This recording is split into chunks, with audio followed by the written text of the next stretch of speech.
नमस्कार दोस्तों। उस प्रमुख राजनीतिक विमर्श के विपरीत जो अंग्रेज़ों को भारतीयों को अधिक शक्ति सौंपने और अंततः भारत छोड़ने के लिए राजी करने पर केंद्रित डॉक्टर अम्बेडकर के हस्तक्षेप और वकालत दलित अधिकारों की सुरक्षा और संवर्धन के इर्द-गिर्द अधिक केंद्रित थी।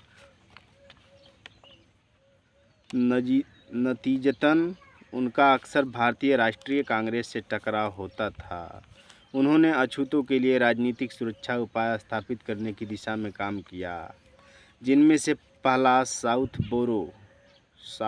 बोरो समिति के समक्ष उनकी प्रस्तुति थी, जो भारत सरकार अधिनियम 1919 तैयार कर रही थी।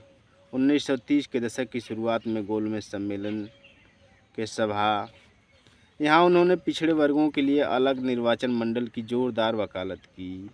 उनका मानना था कि उन्हें एक ठोस राजनीतिक हित समूह में बदलने के लिए यह आवश्यक था, लेकिन एम.के. गांधी को लगा कि इससे हिंदू समुदाय बिखर जाएगा। इसलिए उन्होंने अम्बेडकर की मांगों को ब्रिटिश द्वारा स्वीकार किए जाने के फैसले को पलटने के लिए आमरण अनशन किया। नतीजतन डॉक्टर अम्बेडकर को 1932 के पूना समझौते के तहत प्रांतीय विधानसभाओं में आरक्षित सीटों के बदले अलग निर्वाचन मंडल छोड़ना पड़ा। डॉक्टर अम्बेडकर ने दलितों के अधिकारों के लिए लड़े गए सामाजिक आंदोलनों में भी महत्वपूर्ण भूमिका निभाई। 1924 में उन्होंने दलित वर्गों के सामाजिक उत्थान के लिए बहिष्कृत हितकारिणी सभा की स्थापना की,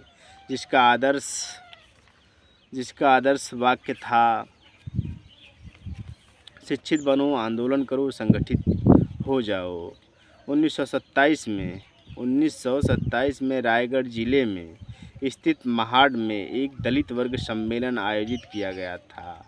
यहाँ डॉक्टर अम्बेडकर ने एक ऐतिहासिक विरोध प्रदर्शन का नेतृत्व किया, जिसका समापन दलितों के एक बड़े समूह द्वारा सार्वजनिक टैंक से पानी पीने के साथ हुआ, जिसने सदियों से चली आ रही दमनकारी सामाजिक और शारीरिक मानदंडों को तोड़ दिया।